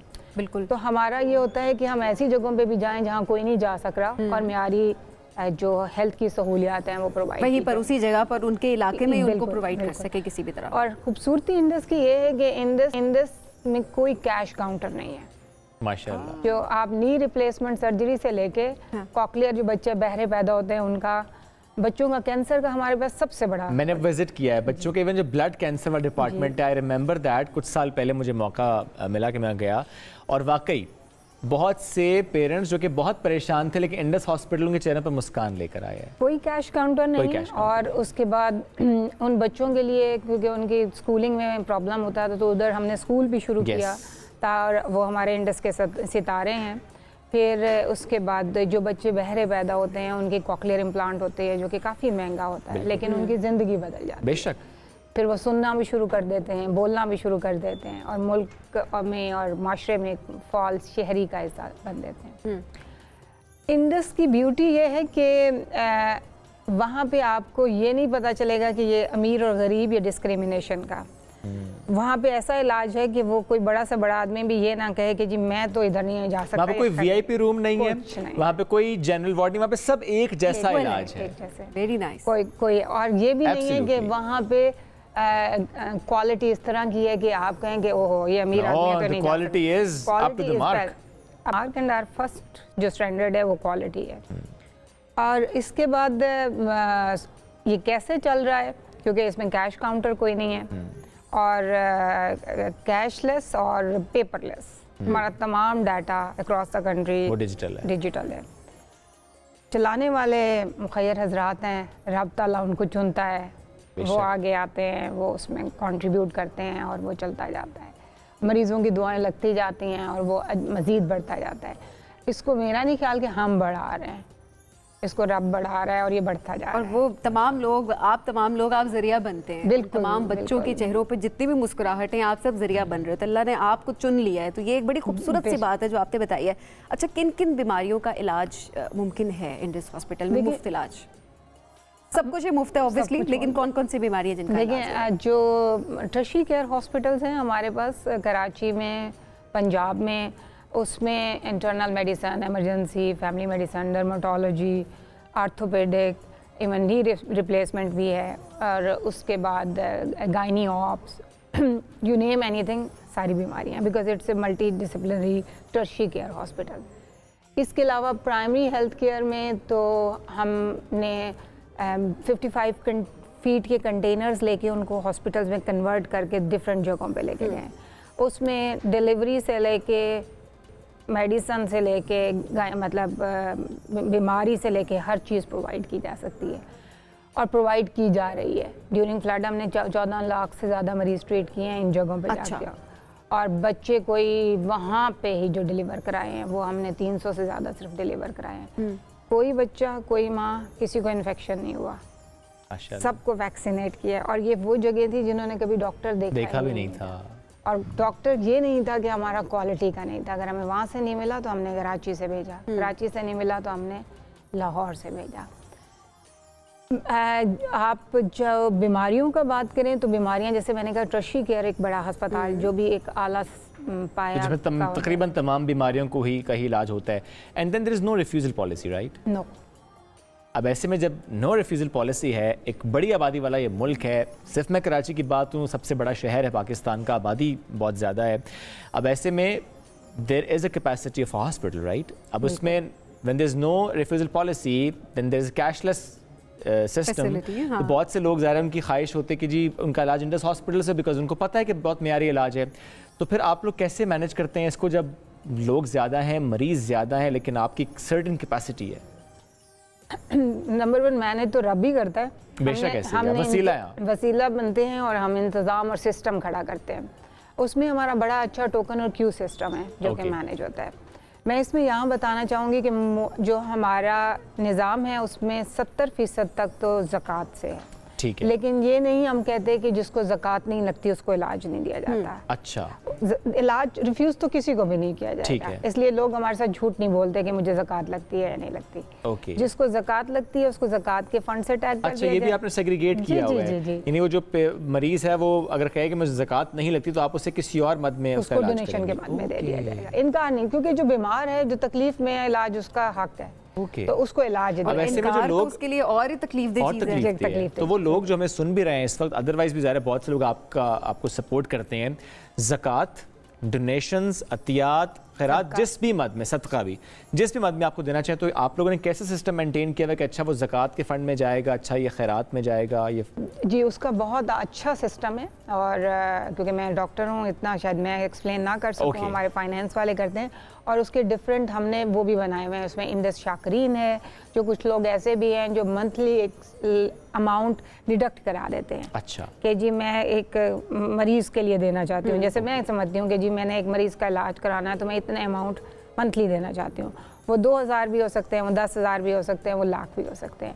फिर ख़वातीन की कुछ है, कुछ इंडस चैम्पियंस हैं और डिफरेंट वो हैं। जब वो आप डोनेशन देने लगते हैं तो उस पर आपको ऑप्शंस आती है कि आपने ज़कात देनी है या डोनेशन देनी है, और वो हमारा सेग्रीगेटेड होता है, मैनेज्ड है, क्योंकि और बाकायदा हमारी ज़कात की असेसमेंट होती है पेशेंट की। जब ये नहीं कि उसको रिफ्यूज़ल के लिए, वो हमारे अपने सिस्टम के लिए कि उसको हम सेपरेट कर सकें कि इसको ज़कात एक बहुत बड़ी जिम्मेदारी है। अगर आपको लोग देते हैं ट्रस्ट करके, तो जिन पे ज़कात लगती है उन मरीज़ों को हम ज़कात से ट्रीट करते हैं, जिन पे नहीं लगती उनको दूसरे अकाउंट से, लेकिन इनकार नहीं है। और जिस तरह कुरंगी का आपका एक बड़ा हॉस्पिटल, इस तरह अभी आपकी कोशिश तो ज़ाहिर ये होगी कि पाकिस्तान के और इलाकों में भी बड़े सेटअप बना सकें। वैसे तो आपने खुद कहा कि बहुत से सेटअप्स हैं पंजाब में भी और सिंध में भी, कोई और बड़ा सेटअप जो कि इस वक्त पाइपलाइन में हो? जी, लाहौर का तो बन चुका है, लाहौर का बन चुका है, और लाहौर का काफ़ी बड़ा है और स्टेट ऑफ द आर्ट है, उसके अंदर सारी फैसिलिटीज़ भी और सारा कुछ। बाकी जो हैं डिफरेंट पब्लिक प्राइवेट पार्टनरशिप में भी काफ़ी सारे वो हैं। हमारा ऑब्जेक्टिव डिफरेंट है बारी साहब जिन्होंने इसको शुरू किया, उसमें ये नहीं है कि हमने कोई नंबर गेम खेलनी है, हमने कोई दिखाना है। इनकार हम इसलिए नहीं करते कि जहाँ लोगों को ज़रूरत है और अगर हमारे पास आए हैं तो रब ताला हमसे कल पूछेगा कि तुम्हें अकल भी मैंने दी थी, डिग्री भी दी थी, तुम लोगों को बता भी सकते थे, तो तुमने क्यों नहीं जाके लोगों की मदद की? तो फिर हम इनकार नहीं करते और चलते जाते हैं। और आप कंट्रीब्यूशन हम सब करते हैं, हमारे सारे नाजरीन जो देख रहे हैं वो करते हैं, लोग आके देखते हैं। और उसके बाद मुझे लगता है कि जब मरीज़ ठीक होता है ना, वो अल्लाह पाक से दुआ करता है, तो उसकी दुआओं से किसी न किसी दुआ लग जाती है और उन दुआओं की हम सबको बहुत ज़्यादा ज़रूरत है। और ऐसे में जाहिर है बिल्कुल एक सपोर्ट आप लोग करेंगे, जिस तरह बताया कि अल्लाह की ज़ात तो कहती है, लेकिन ज़रिया आप भी बन सकते हैं। अल्लाह ने आपको अगर चुन लिया है तो आप इंडस हॉस्पिटल को ज़रूर ज़कात भी दें और डोनेशन जिस भी तरह पे आप देना चाहते हैं आप दें। Indus hospital and health network website पे आप जाकर ज़ाहिर वहाँ पे सारा प्रोसेस लिखा होता है, किस तरीके से आप डोनेट कर सकते हैं, ज़कात दे सकते हैं। डॉक्टर महा बहुत शुक्रिया, साथ मौजूद थी, हमसे गुफ्तगू कर रही थी। ब्रेक की तरफ जाएंगे, से वापस आते हैं, साथ रहिए। कुरान मजीद जिसमें पूरी इंसानियत के लिए फलाह है, हम जिस शोबे को उठाएं तो उस हवाले से हमें कुरान मजीद में रहनुमाई नज़र आती है। शोबा तिब यानी हेल्थ की बात करें तो कैसे इस अजीम किताब से हिदायत हासिल की जा रही है, आज इस मामले पर हम गुफ्तगू करेंगे। हमारे साथ एक ऐसे डॉक्टर मौजूद हैं जो कई सालों से सूरह रहमान की तिलावत से मरीज़ों का इलाज करते हैं, और कई मरीज़ ऐसे जो इस तरीके इलाज से सेहतयाब हो चुके हैं। हमें ज्वाइन करें associate professor doctor Mohammad Javed Ahmad साहब। जावेद साहब बहुत शुक्रिया आपने ज्वाइन किया। जावेद साहब, कई साल से आप माशाल्लाह इस आइडिया के साथ हैं, और जो मरीज़ होते हैं उनके आसपास आप एक तिलावत लगा देते हैं और ज़ाहिर है उसकी ऐसी उसमें तासीर है कि मरीज़ का इलाज होता है। तो बेसिकली तो यही स्टार्ट करेंगे कि आइडिया और जिस तरीके से इलाज करते आ रहे हैं, अब तक कितने मरीज़ सेहतयाब हुए, शफायाब हुए? लाखों मरीज़ हैं। अस्सलातु वस्सलामु अलैका या रसूलल्लाह व अला आलिका व अस्हाबिका या हबीबल्लाह। और सबसे पहले तो आप लोगों का और हम न्यूज़ वालों का आपका बहुत शुक्रिया कि मैंने आज से जो 23 साल पहले वादा किया था कि इस पैगाम शिफा को जो तमाम मखलूक़ात के लिए, तमाम इंसानियत के लिए है, बायस रहमत है, क्योंकि कुरान करीम हम एज ए मुस्लिम तो जानते हैं कि उसका हर्फ हर्फ शिफा है और शिफा मिल जाने वाला है। बेशक। लेकिन मैं ख़ुद एक डॉक्टर होते हुए जब 25 साल पहले एक हादसाती तौर पे एक मरीज़ा के खून आलूद सुई मेरे जिस्म में, मेरे हाथ में पेवस्त हुई, और 3 मोहलिक अमराज हेपेटाइटिस बी, सी और एड्स जैसे मर्ज़ के तीनों के जरासीम 6 माह के अंदर अंदर मेरे ब्लड में पॉजिटिव थे, तो तब एक डॉक्टर होने के बावजूद, ICU डॉक्टर होने के बावजूद, स्पेशलिस्ट डॉक्टर होने के बावजूद मेरे लिए दुनिया अंधेर थी। मेरे पास ऐसा कोई इलाज नहीं था कि मैं शिफा हासिल करता, कोई दवाई खा लेता, टीका लगवा लेता, ऑपरेशन करवा लेता। पूरी दुनिया में मेरे पास कुछ नहीं था। इसलिए इस पैगाम शिफा को मैं दी अल्टीमेट रेमेडी भी कहता हूँ और दी अनकंडीशनल लव भी कहता हूँ, बेगरज प्यार। और ये मेरे खालिक का है। इसका आइडिया सैयद मखदूम सफदर अली बुखारी साहब, मैं उन्हें प्यार से बाबा जी कहता हूँ, वो तो अल्लाह मियाँ के पास चले गए हुए हैं। उन्होंने मेरे से 1 रुपया नहीं लिया, ना किसी से लिया, और मैंने भी यही वादा किया। इसी वादे पे ये शिफा का पैगाम मेरे तक पहुंचा कि आगे बता दोगे। इसकी फ़ीस यही है कि अपनी ज़ुबान की ज़कात अदा करते रहना। और आप लोगों का शुक्रिया कि आप मुझे इसका मौका दे रहे हैं। ये पूरी दुनिया में जहाँ भी कोई भी इंसान किसी भी मर्ज़ में, जिस्मानी, रूहानी, जहनी उलझन में मुब्तला है, उसने सुबह दोपहर शाम 7 दिन आँखें बंद करके कुरान करीम की क़िरात को सुनना है। उसके 55 चैप्टर सूरह रहमान को आंखें बंद करके जो बग़ैर तर्जमे की है, ताकि तर्जमे की तरफ ध्यान ना जाए, कारी बासित मिस्री की आवाज़ में पास आधा गिलास पानी रख लें और आंखें बंद करके तवज्जो और यकसुई से, जैसे अल्लाह का हुक्म है कि जब मेरा कलाम पढ़ा जाए उसे तवज्जो और यकसुई से सुनो। मुमकिन है कि तुम पर रहम किया जाए, और रहम तो रहमान ही करेगा। और चुपके चुपके दिल ही दिल में प्यार से अपने अल्लाह को पुकारो। तो ये सूरह अराफ की आयत भी है, इसी तरह हुक्म है ये। तो हम अपने ICUs में इसको, ICU में नहीं, हॉस्पिटल्स में, मैं अपने क्लिनिक पे फ़ीस बिल्लाह मैं नहीं बताता। अगर कोई भी सुन रहा है जो भी इससे शिफायाब हो जाए, वो ख़ुद ही आगे बताता जाए, मेरा बताना ज़रूरी नहीं है, वो कोई भी बताता जाए तो इससे शिफा होती है। और लाखों लोग, आप मस्त मस्त हीलर्स चैनल एक है यूट्यूब या फेसबुक पे, उस पर वीडियोज़ पड़ी हैं, मुस्लिम्स की भी, नॉन मुस्लिम्स की भी, और डेडली डिजीज़ की। कोई भी डिजीज़ अभी तक ऐसी नहीं है जिसमें इससे शिफा ना हुई हो, और लोग अपनी ज़ुबान से ख़ुद बता रहे हैं। जहाँ भी दुनिया में बैठे हुए हैं वीडियोस कई बार भेज देते हैं या मेरे से मिलने भी आ जाते हैं, तो वो रिकॉर्डिंग्स हम लगा देते हैं। लेकिन इसके लिए ना किसी ने मेरे पास आना है, ना मुझे फ़ोन करना है, ना किसी को कोई फ़ीस देनी है, ना सदके ज़कात का चक्कर भी करना है, ना इजाज़त का चक्कर है। दुनिया में आप जहाँ भी बैठे हुए हैं, आप इसे alrahman.com से फ्री डाउनलोड कर सकते हैं या व्हाट्सएप पे एक दूसरे को भेज देते हैं। म्यूज़िक सेंटर से CD मिल जाती है, USB में हो जाती है, या दी अल्टीमेट रेमेडी के नाम से ऐप भी है जो फ्री डाउनलोड कर सकते हैं आप ऐप स्टोर से। लेकिन इसको हर बालिग इंसान ने ये मरीज़ के पास लगा दें अगर वो बेहोश भी है, और 7 दिन इसको लगाना है। और जो होश वाला है वो बाद में पानी लेके आंखें बंद करके अपने दिल में प्यार से, शर्त यह है कि बहुत प्यार से अपने दिल में 3 बार अल्लाह अल्लाह अल्लाह, या अगर आपने गॉड कहना है गॉड कहते हैं, जो भी आप अपने खालिक को, बनाने वाला तो सबका एक है, तो उसे आप जिस नाम से भी पुकारें लेकिन बहुत प्यार से पुकारें। हम अल्लाह कहते हैं, हमें इसमें बेहतरीन रिजल्ट्स मिले।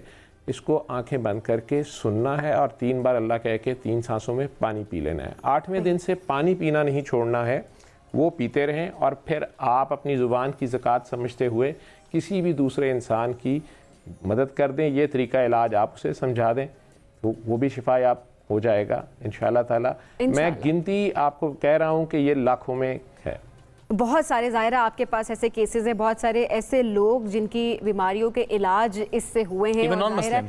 एग्जैक्टली और इसमें आपके पास भी किसी डॉक्टर के पास जाने की ज़रूरत नहीं है। लोग खुद से घर में सुबह दोपहर शाम 7 दिन के लिए आपने बताया कि सूरह रहमान को आपने पढ़ना है और साथ आपने पानी रखना है। बहुत प्यार से अल्लाह अल्लाह अल्लाह आपने कहना है और सुनना है बिल्कुल सुनना है, उसकी तिलावत आपने साथ लगा ली, आपने सुननी है साथ साथ। सो ऐसे में लोग जो हैं वो शिफायाब हो जाते हैं। बहुत शुक्रिया डॉक्टर साहब हमारे साथ मौजूद थे, मौजूद पे हमसे बात कर रहे थे। नाज़रीन हम बढ़ेंगे एक ब्रेक की जानिब, स्टे विद अस। क़ससुल अंबिया के सिलसिले में आज हम हज़रत लुक़मान अलैहिस्सलाम के बारे में बात करेंगे। अल्लाह ताला ने हज़रत लुक़मान अलैहिस्सलाम को बेमिसाल अक़्ल व फ़हम, दानाई, बसीरत से नवाजा और आप अलैहिस्सलाम को इल्म व दानिश में मुमताज़ तरीन मकाम अता फरमाया। आपकी हिकमत की मिसालें हमेशा से दी जाती हैं जो कि सदियों से मुहावरों की जीनत हैं। कुरान मजीद की 31वीं सूरा, इसको भी आप अलैहिस्सलाम के नाम से मंसूब किया गया। आप अलैहिस्सलाम की क़ब्र मुबारक रमला के मकाम सरफंद में है। आज हम उन्हीं से मुतालिक बात करेंगे और इसके अलावा कल जो हमारी नशिस्त थी उसमें सुलेमान अलैहिस्सलाम से मुतालिक हम बात करते, कुछ बात उसकी अधूरी थी, मुकम्मल करेंगे और फिर अपने अगले किस्से की तरफ बढ़ जाएंगे। नशिस्त में डॉक्टर खुर्रम इलाही साथ मौजूद हैं। डॉक्टर साहब बहुत शुक्रिया। डॉक्टर साहब पहले अपने कल के किस्से को मुकम्मल करते हैं। तो पहले हज़रत सुलेमान अलैहिस्सलाम के किस्से को मुकम्मल कर लेते हैं, फिर हम हज़रत लुक़मान का जिक्र कर लेंगे।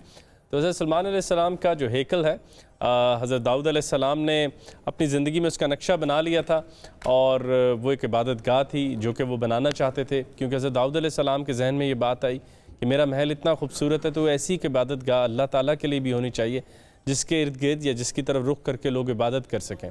और दूसरी बात कि वो इस बात से बहुत रंजीदा थे कि जो ताबूत सकीना है उसको एक झोंपड़ी में या एक ऐसे करके एक हट में रखते हैं और उसके इर्द गिर्द चक्कर लगाते हैं या इबादत करनी पड़ती है। तो अब बहुत ज़रूरी था कि हम इस ताबूत सकीना को एक महफूज मकाम पर रखते और उस जगह को हैकल के तौर पे करार देते, उसकी अच्छी तरह उसकी तज़ीन की जाती ताकि एक इबादत गाह बनाई जाए, ताकि लोग जगह जगह इर्द गिर्द कहीं और इबादत ना करें मगर एक जगह पर करें। हज़रत दाऊद अलैहिस्सलाम अपनी ज़िंदगी में इसको मुकम्मल ना कर सके। उन्होंने अपने बेटे हज़रत सुलेमान अलैहिस्सलाम को नसीहत की और उन्होंने फिर जिन्नात को हुक्म दिया कि आप इसको मुकम्मल करें, आप इसको बनाएं। और आप इस सारी चीज़ को ख़ुद सुपरवाइज़ करते थे, लेकिन ये अभी बन ही रहा था कि आप अपनी लकड़ी के ऊपर अपनी जो लाठी थी लकड़ी की बनी उसको पकड़ के उसको मॉनिटर और सुपरवाइज़ किया करते थे और जिन्नात बना रहे होते थे। तो आप फौत हो जाते हैं और आपके फौत होने का अंदाज़ा जिन्नात को नहीं होता और वो बनाते जाते हैं हत्ता कि दीमक आपकी इस लाठी को खा लेती है और आप गिर पड़ते हैं और वहाँ से उनको अंदाज़ा होता है कि ये तो अल्लाह के नबी अल्लाह को प्यारे हो गए हैं। और एक और बहुत आम बात हज़रत सुलेमान अलैहिस्सलाम के किस्से को ख़त्म करने से पहले हम अपने सामीन के सामने, नाज़रीन के सामने रखें, वो ये है कि हज़रत सुलेमान अलैहिस्सलाम के पास बहुत ऐसी ताकतें थी जो नॉर्मल नहीं थी, बहुत एक्स्ट्रॉर्डनरी थी, हमने जिनका कल जिक्र किया। ऐसी ज़माने में बहुत ज़्यादा लोग जादू परस्त भी होना चाह रहे थे और शयातीन भी इंसानों को बहुत मुतासिर करने की कोशिश करते थे। तो हमने जिस आदमी का कल जिक्र किया जिसके पास वो इसमें आज़म था, आसिफ बिन बरखिया, उसको हज़रत सुलेमान अलैहिस्सलाम ने कहा कि तुम तमाम इनकी जादू की चीज़ें पकड़ लो और मेरी कुर्सी के नीचे दफन कर दो। तो वो दफन की। तो जब आप फौत हुए तो उसके बाद लोगों ने उनको एक्सप्लोर करने की कोशिश की, तो उन्होंने कहा कि देखो सुलेमान तो जादू करते थे कि ये जो परिंदों से बात करते थे या ये इनका जो तख्त उड़ रहा होता था, it was all because of magic and no power given by the Allah. तो उस बात की गवाही भी सूरह बकरा में आई है कि ये जो बहतान लगा रहे हैं ऐसे नहीं है। सलमान को हमने बात की और बनी इसराइल वाले फिर गलत बातों के पीछे हो गए। और फिर बाकी आपके इल्म में है कि हैकल सुलेमानी जो है, जो कि बहुत अहम समझा जाता है यहूद के लिए, उसको फिर कई दफ़ा तबाह किया गया और बख्त नसर ने सबसे पहला बड़ा हमला किया, जिसके बाद उसकी टूट फूट हुई और ताबूत सकीना वहाँ पर मौजूद ना रहा। और वो इस वक्त कहाँ है तो अंधिए हैं, लेकिन कोई इसके बारे में हतमी राय नहीं रखता कि वो इस वक्त कहाँ है। और एक बहुत बड़ा ख्वाब है कि उसको दोबारा तामीर करना है उन्होंने, और ताबूत सकीना को वहाँ पे प्रिजर्व किया जाएगा ताकि उनको वापस वो सुकून मुहैया हो। तो ये हज़रत सलमान अलैहिस्सलाम का किस्सा था जो हमने आपके सामने रखा। अब आते हैं हज़रत लुकमान की तरफ। आपके बारे में पहले से कदीम रिवायतों में भी ये मौजूद था कि आप दाना और नेक आदमी थे, एक साले आदमी थे, ज़हीन बहुत ज़्यादा थे। कुछ लोगों का मानना है कि कौमें आद से हैं और कौमें आद जब पूरी तबाह कर दी गई, जो चंद लोग उनमें से बचे थे ये उनमें से हैं। और फिर ये ट्रैवल करते रहे और उस वजह से इनके अंदर बहुत जहानत पैदा हुई, क्योंकि उन्होंने ऐसे अजाब देखे, वो गलतियां देखी जो इंसानों में नहीं होनी चाहिए। लेकिन कुछ का मानना है कि आप सूडान में रहते थे और वहाँ से आए। सवाल ये पैदा होता है कि इनका जिक्र कुरान मजीद में क्यों है अगर ये नबी नहीं है। जुल्करनैन के बारे में तो समझ आती है कि वो बहुत बड़े बादशाह थे, 3 बड़े सफ़र किए, हमने पूरी उसके ऊपर एक सेगमेंट कवर किया था। इनके बारे में अहम बात यह है कि लोग अमूमन इनका जिक्र किया करते थे अपने बातों में। अमरुल कैस जैसा जो बड़ा शायर और लिखारी था अरब ज़ुबान का, वो अपनी बातों में इनके लुक्मे शामिल किया करता था। तो वहाँ पर रसूल करीम सल्लल्लाहु अलैहि वसल्लम को अल्लाह ताला ने इनके बारे में बताया और लोगों को जैसे वेरीफाई किया कि यकीनन वो बहुत ज़हीन आदमी थे। ज़हीन लोगों की तारीख़ तमाम मतलब कि सिविलाइजेशंस में मौजूद है। यूनान में सुकरात, अफलातून, अरस्तु तो हम समझते हैं, इनसे पहले 7 सेजेस ऑफ ग्रीस मौजूद थे। ऐसी बात आती है कि जो अफ्रीकन नेशन में ज़हीन तरीन लोग पैदा हुए थे उनमें से एक हज़रत लुकमान अलैहिस्सलाम थे। और इनकी जहानत वो चालाकी वाली जहानत नहीं थी, वो बहादुरी वाली जहानत थी। यानी हम चालाकी को अक्लमंदी समझ बैठे, ये अक्लमंद थे। और उसका मशहूर वाक़या यह है कि स्लेव होते हुए भी एक दिन इनके मालिक ने कहा कि तुम 2 बकरियां लो, इनको 1 बकरी लो, चलो ज़िबा करके आओ। ज़िबा की तो उन्होंने कहा अब इसका सबसे अहम हिस्से, कीमती हिस्से मेरे पास लेके आओ। तो वो उस बकरी का जहन और उसका दिल अपने मालिक के पास ले गए कि इससे बड़ा कोई हिस्सा नहीं है। एक जो कायनात को बाहर से देखती है, एक दिल जो चीज़ों को अंदर से देखता है। तो अनफुस और आफाक मुकम्मल हो गए, मैं तुम्हारे पास ले आया। थोड़े अरसे बाद उन्होंने उनसे जिक्र किया कि आप अब इस तरह करें कि उसके उसी जो बकरी ज़िबा हुई है उसके बदतरीन हिस्से, कमज़ोर तरीन हिस्से मेरे पास लाएं। तो वो फिर वही 2 हिस्से ले आए कि यही जहन थोड़ा सा लड़खड़ा जाए तो पूरी की पूरी आपसे आपका ईमान छीन लेता है। तो और ये दिल जो है, अगर इसमें एक कतरा भी बुराई लग जाए तो इसके ऊपर फिर रब नहीं, मतलब रब का ख्याल नहीं ठहरता। क्योंकि वो जो हम कहते हैं रब ते तुहाडे अंदर वसे विच कुरान इशारे, तो रब अगर आपके अंदर है तो दिल है। और दिल, आप अपने महबूब को कभी भी उस जगह तो नहीं बिठाते जो पलीत हो, पाक ना हो। तो ऐसे ही दिल का साफ रखना बहुत ज़रूरी है। तो यहाँ से अब सोचिए, बड़े कदीम ज़मानों की हम बातें कर रहे हैं, उस ज़माने में बात की। कुरान में भी जो जिक्र मिलता है वो यही है कि आप अपने बेटे को नसीहतें किया करते थे और वहाँ से एक रवायत के मुताबिक लोग उनको प्रिजर्व करने लग गए। आपने अपने बेटे को कुछ मजहबी बातें की, आप मोनोथियस्ट थे, आपने कहा कि अल्लाह की हमेशा इबादत करना और उसके साथ कभी किसी को शरीक ना ठहराना, मायूस मत होना, ज़िंदगी में जल्दबाजी ना करना। फिर हम तमाम जो एसेंशियल ऑफ एथिक्स हैं उनके ऊपर हज़रत लुकमान अलैहिस्सलाम की सेइंग ले सकते हैं। जैसे कि मैं एक अगर आपके आगे रखूँ तो गुस्से की है कि गुस्से के ऊपर हमने देखा कई पैगम्बरों को भी हिदायत की गई। हज़रत मूसा अलैहिस्सलाम ने जब वो गुस्से में मारा तो कितना बड़ा उनके लिए एक कत्ल का केस खुल गया। तो उन्होंने कहा कि गुस्से में आप हमेशा सिर्फ नदाम ही हो गए, हमेशा नदामत उठानी पड़ेगी। ऐसे ही अपने बेटे को अपने गुरूर से दूर किया और कहा कि वो इंसान जिसको मौत आ ले उसको गुरूर किसी सूरत सूट नहीं करता। तीसरी अहम बात उन्होंने हसद की तरफ की कि अपनी ज़िंदगी में हसद को दूर रखना। बहुत ही अहम बात हम ख्वाजा शमसुद्दीन अज़ीमी की साहब की मैं तो बहुत ज़्यादा ही जिक्र करता हूँ, वो है कि भाई आज उदास हो, किसी को खुश देखा हो। तो वही बात इनके ऊपर वो अपने बेटे को समझाते रहे। तो इस तरह लातादाद ज़िंदगी के जो एथिकल हिस्से हैं, हज़रत लुकमान अलैहिस्सलाम अपने बेटे को उनकी नसीहतें करते रहे कि उन बुराइयों से बचना। और फिर वो बातें इतनी मशहूर हुई कि जो हज़रत लुकमान अलैहिस्सलाम की सेइंग्स हैं वो सब पूरी दुनिया में पॉकेट बुक सीरीज़ में भी आपको मिलती हैं कि अगर आप बच्चों को रोज़ की एक नसीहत करना चाहते हैं तो हज़रत लुकमान अलैहिस्सलाम कि कोई भी आप एक खोल हज़ारों किताबों में और वो हज़ारों किताबों में है। तो और वो अभी तक एक तरह बेस्ट सेलर है। दूसरी बात यह है कि अल्लाह ताला ने भी फिर उनको वैलिडेट किया कुरान में। ये बहुत बड़ी बात है हमारे लिए कि आपकी वो बातें, वो नसीहतें, वो वाज जो आपने अपने बेटे के साथ की है। तीसरी अहम बात यह है कि आपने बहुत ज़्यादा बादशाह बन के ये दाना बातें नहीं की। तभी तक हमने जो पहले के लोगों को किया, तालूत और हज़रत ज़ुल्करनैन, ये दोनों बादशाह हैं।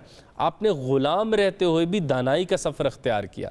इंस्टेड कि आप चालाकी से बादशाह बनते और फिर बड़ी बड़ी बातें करते, आपने आम सतह पर रहते हुए भी बड़ी बातें करने की कोशिश की और उससे लोगों के दिलों को मुनव्वर किया। और आपकी बातें चलती चलती सूडान से देखें कि मक्का और मदीना तक आ गई हैं, कि अमरुल कैस भी आपको कोट कर अपनी शायरी में और अपनी बातों में। तो कितनी वो अजीम बातें होंगी और कितनी टाइमलेस विजडम था। और कितना इसमें पैगाम है कि अच्छा काम करने के लिए, अच्छी बात करने के लिए पावर नहीं चाहिए किसी सूरत। हाँ, यह कि आपको ताकत की ज़रूरत नहीं है। अहमद जावेद साहब बहुत बड़ी बात फरमाते हैं कि भाई तुम अक्लमंद नहीं हो कोई बात नहीं, भाई तुम अमीर नहीं हो कोई बात नहीं, यार तुम अच्छे क्यों नहीं बन रहे, उसमें क्या मसला, उसमें क्या कबाहत। तो यही लुकमान ने अपने बेटे को कहा। ये धोबी के पास उसने इनको छुड़ाया। सोचो धोबी खुद कौन सा बहुत बड़ा होता है और उसके नीचे आप एक बॉन्डेज लेबर के तौर पे काम कर रहे हैं और वहाँ पर आप इतनी बड़ी बात करते हैं कि आप दिल उसके पास ले जाते हैं और ज़ुबान ले जाते हैं, जहन ले जाते हैं बकरे का, और कहते हैं इसी हिस्से से शर, इसी से जन्नत भी यहीं से निकलेगी, जहन्नुम भी इसी जगह से निकलेगी। तो मेरे ख्याल से तारीख़ में उनका बहुत बड़ा नाम है, लेकिन एक इख्तलाफ मौजूद है कि वो पैगंबर थे या नहीं। लेकिन कुरान मजीद में एक मुकम्मल सूरत आपके नाम से मंसूब है जिसमें ये बात अल्लाह ताला ने बताई कि वो नेक हैं, बड़े आदमी हैं, ज़हीन आदमी हैं, दाना आदमी हैं। और अल्लाह ताला वो जो हिकमत इंसानों को देता है, जो अल्लाह ताला कहता है कि सबसे बड़ी खैर है, वो लुकमान को मिली थी। और लुकमान की वही बातें कि आज वो इस दुनिया से कूच किए हुए हैं, तब भी उनकी बातें इस तहजीब, मगरबी तहजीब, हर जगह डिस्कस हो रही होती हैं। और टाइमलेस विजडम, हर छोटी सी छोटी बात के ऊपर भी अगर आप जाएंगे तो वहाँ पे उनकी एक कही हुई बात आपको ज़रूर मिलेगी। मतलब कि बहुत मुश्किल तरीन वक्तों में उन्होंने कहा कि फ़क्र और फ़कीरी बहुत कठिन वक्त होगा बेटा, इसको ज़िम्मेदारी से काटना, खुदा की परस्तिश करते हुए उसके साथ कभी भी किसी को शरीक ना ठहराना। लेकिन ये तो होगी बहुत बड़ी बात, लेकिन साथ में आप देखें कि वो गुस्से पे, घुमंड पर, हसद पर अपने बेटे को टाइमलेस लेसन देने की कोशिश कर रहे हैं। और सरफंद का मकाम जहाँ कब्र है उस जगह लोग जाते हैं। जी, उस जगह लोग जाते हैं। अकीदतमंद तो देखें ना, फ़िलोसॉफ़िकल ग्राउंड्स वाले लोग भी उनके साथ मौजूद हैं। और इनकी वफ़ात भी ऐसे हुई कि एक बादशाह ने कैद कर लिया था, तो उसने उस ज़मीन को हसार में लिया, तो भूख से इनकी वफ़ात हुई। और लेकिन वो ख़ुद तो चले गए, लेकिन उनका वो जो बातें हैं वो अब भी ज़िंदा हैं, और इतनी ज़िंदा हैं कि अल्लाह ताला ने अपनी महबूब किताब में, अपने महबूब पैगंबर में वहाँ पे उनको जिक्र करके उसको वैलिडेट किया। बेशक। खुर्रम भाई बहुत शुक्रिया, साथ मौजूद थे, हमसे गुफ्तगू करते। इस सेगमेंट में नाज़रीन आगे बढ़ेंगे और आपको लेकर चलते हैं F9 पार्क। और आज वहाँ ले जाने का मकसद ये है कि वहाँ पर बहुत से स्टूडेंट्स हैं जो कि अफ्तार का एहतमाम करते हैं। तो आदिल निज़ामी हमारे एंकर वहाँ पर गए और क्या उन्होंने वहाँ पर देखा, किस तरह से वो स्टूडेंट्स अफ्तार का एक एहतमाम करते हैं, आपको दिखाते हैं। रमज़ानुल मुबारक का मुक़द्दस महीना जारी है। माह सियाम में सहर अफ्तार का खसूसी तौर पर एहतमाम किया जाता है। मसाजिद में, घरों में अफ्तार दस्तरखान सजाए जाते हैं। इसके साथ साथ फलाई तंजीमें भी अफ्तारी कराती हैं। हम इस्लामाबाद के F9 पार्क में मौजूद हैं, जहाँ पर तलबा और तालबात अपनी मदद आपके तहत इस अफ्तारी का एहतमाम करते हैं। खुद आते हैं यहाँ पर, मुख्तलिफ पकवान तैयार करते हैं और यहाँ पर आकर लोगों को पेश करते हैं। ये अफ्तारी किस तरह की जा रही है, आइए ज़रा आपको दिखाते हैं।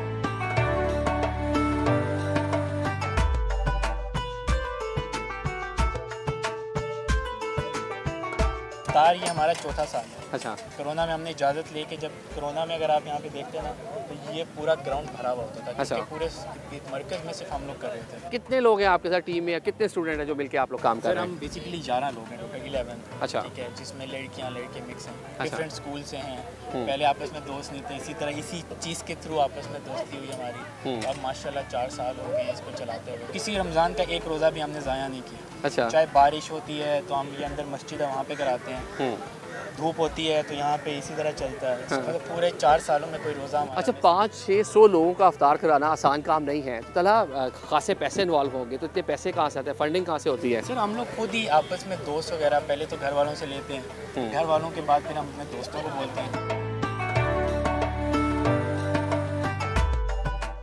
ये आपने तैयार किया है खुद? नहीं, हमारे वॉलंटियर्स ने हमारी हेल्प की है तैयार करने में। अच्छा, हेल्प की है। तो क्या है शरबत में, कौन सी शरबत बनाया? अच्छा, जामी शीरी बनाते हैं हम चीनी के साथ, क्योंकि आई थिंक वो एक ऐसी चीज़ होती है जो सबको रमज़ान में बहुत पसंद होती है, तो इसलिए जामी शीरी हम बनाते हैं। ये 3 टब्स हैं, 3 टब सबको पूरे हो जाएंगे यहाँ पे। अच्छा। और ये हमारा बॉक्स है, इसमें ये गरम गरम रोटियाँ होती हैं वहाँ पर लाइव स्टेशन। ये गरम गरम रोटी, ये अभी आप इधर देख रहे हैं, हम आपको जरा वहाँ जाकर भी दिखाते हैं किस तरह ये लाइव बन रही हैं। और ये लाइव स्टेशन है जी, यहाँ पे गरम गरम रोटियाँ, पकोड़े, समोसे, यहीं पर जो है ये सारी चीज़ें फ्राई की जा रही हैं। कैसे डेली का मेन्यू आप लोग डिसाइड करते हैं? ओके, सो बेसिकली रमज़ान शुरू होने से पहले हमने पूरा वीकली मेन्यू डिसाइड किया था, जिधर हम कोशिश करते हैं हम हर दिन कोई नई चीज़ दे रहे हों और उतनी ही अच्छी और हाइजीनिक हो। इसलिए हमारी कोशिश होती है कि लाइव स्टेशन हो, ताकि किसी को ये मत फील हो कि किधर से आ रहा है, किधर बन रहा है।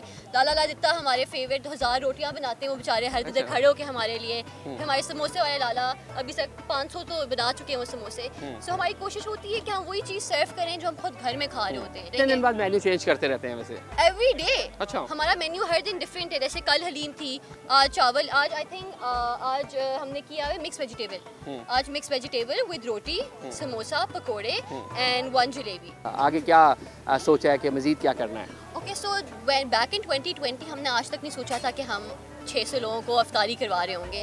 तो आई थिंक इसके साथ साथ बहुत और भी प्लान्स हैं हमारे। Other initiative we are working on is a school. Thank you so much, thank you so much. नाज़रीन देखें कि किस तरह से लाइव ये सारी चीज़ें, ये रोटियां बन रही हैं, बाकी चीज़ें यहाँ पर तैयार की जाती हैं और बड़ी तादाद में लोग जो हैं अफ्तार के लिए यहाँ पर जमा हो चुके हैं। आज हमने यहाँ से ये लेसन लेना है, ये सबक लेना है, जिस तरह 11 दोस्तों ने मिलकर ये काम शुरू किया। नौजवान है, यूथ है, पाकिस्तान की मोर देन 60% जो पॉपुलेशन है वो नौजवानों पर मुश्तमिल है। तो ये नौजवान 11 लोग मिलकर ये एक बड़ा अफ्तार दस्तरखान लगा सकते हैं। तो आप भी यहाँ से ये लेसन लें कि बहुत कुछ कर सकते हैं, मिलकर बहुत से काम कर सकते हैं। जब ये अफ्तार का देख सकते हैं आप, ये समा आपके सामने है, 500 के करीब यहाँ पर लोग बैठे हुए हैं और अपनी यहाँ पर अफ्तार करेंगे।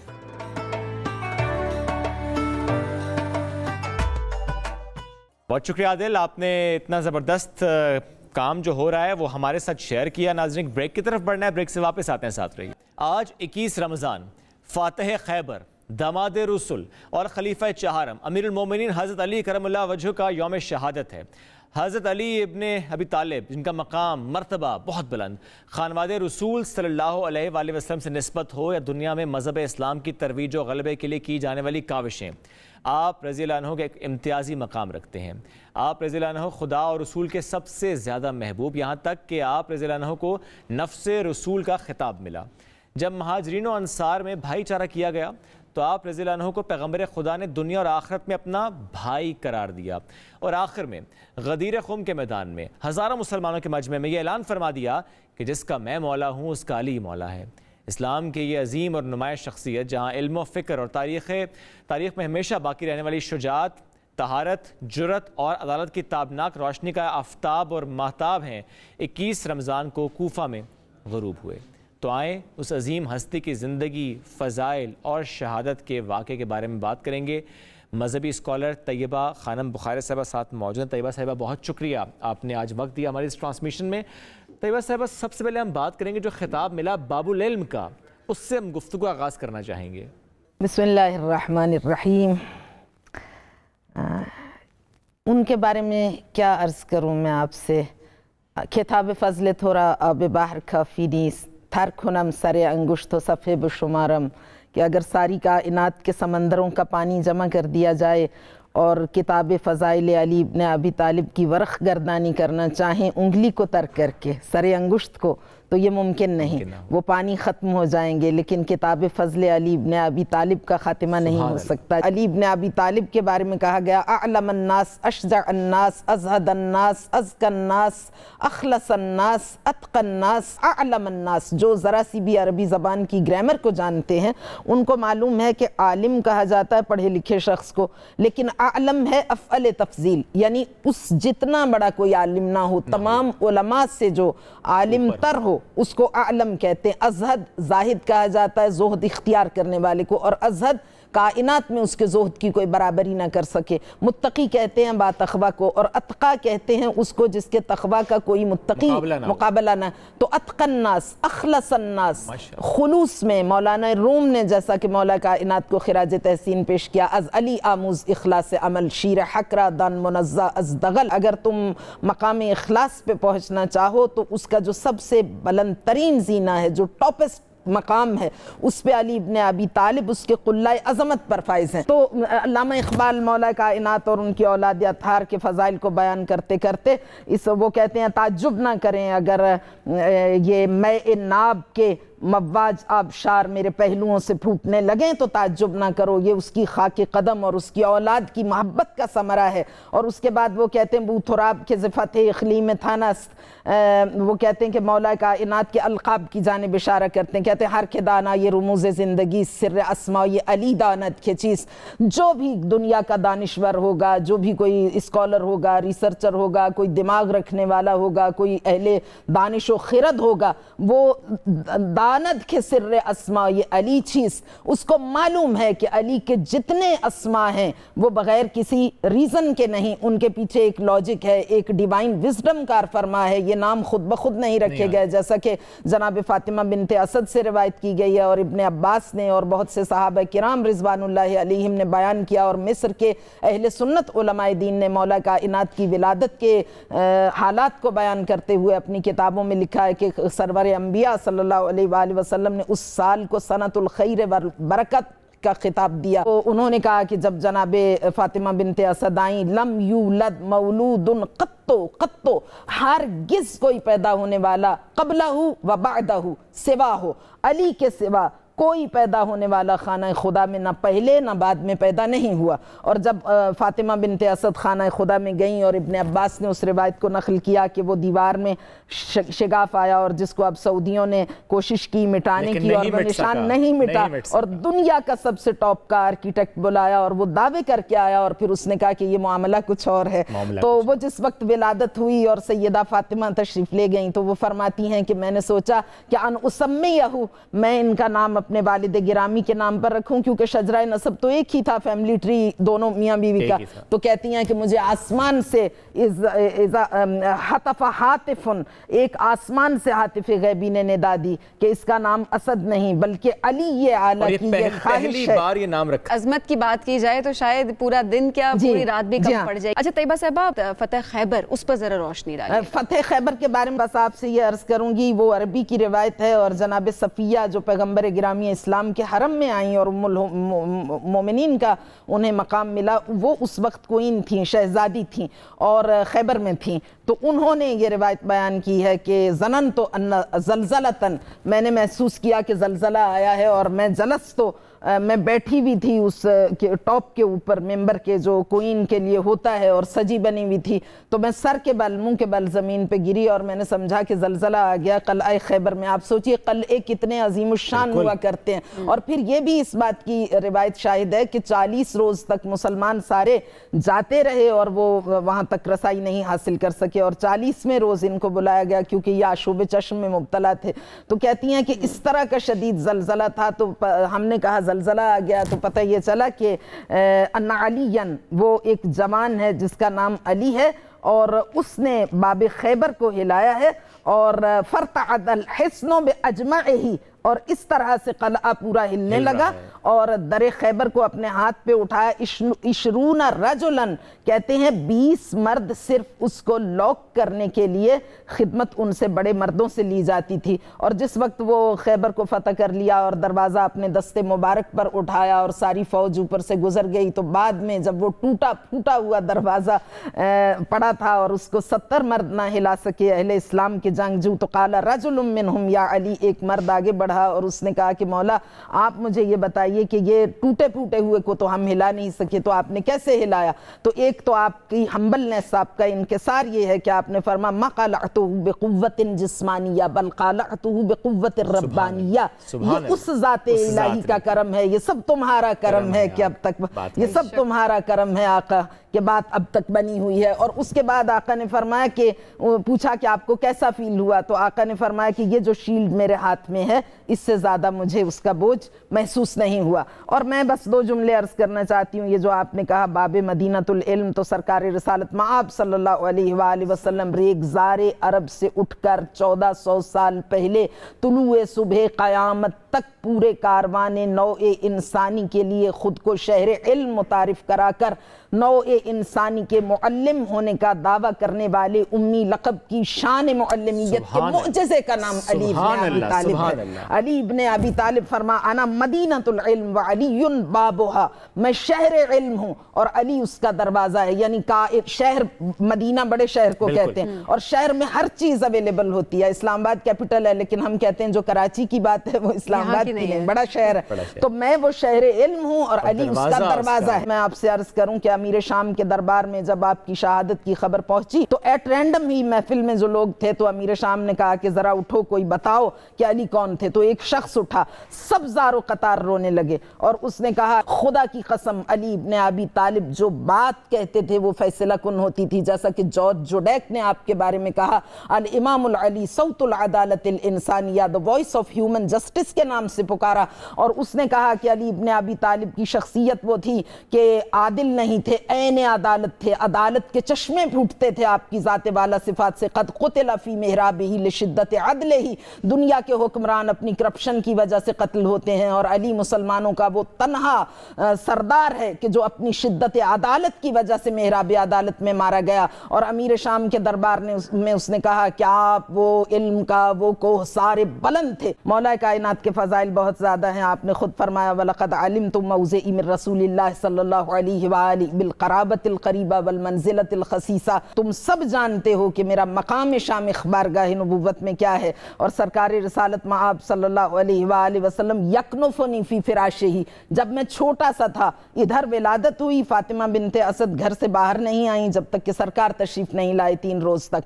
जब तशरीफ़ लाए आपने वो दरवाज़ा खोला, जैसे भी वो खोला, और अब जब वो तशरीफ़ लाई तो मौला कायनात इनके हाथों पर आए तो उन्होंने आँख खोली तो पैगम्बर गिरामी इस्लाम सल्लल्लाहु अलैहि वसल्लम उनको अपने कमरे में ले आए और फरमाया या उम्मा इजअली महदहु इंदा फिराशी, अब आपका काम ख़त्म हुआ, इस शहज़ादे का गहवारा मेरे बिस्तर के करीब रख दीजिए। वलक़द करनल्लाहु बिही सल्लल्लाहु अलैहि व आलिहि अन कान फ़तीमन अअज़म मलकिन मिन मलाइकतिही यसलुकु बिही तरीक़ल मकारिम व महसिन अखलाक़िल आलम, जैसे जैसे हुजूर हिसार मलाइका में रहते थे ऐसे ही मैं इस्मतों के हिसार में परवान चढ़ा। सुभान अल्लाह।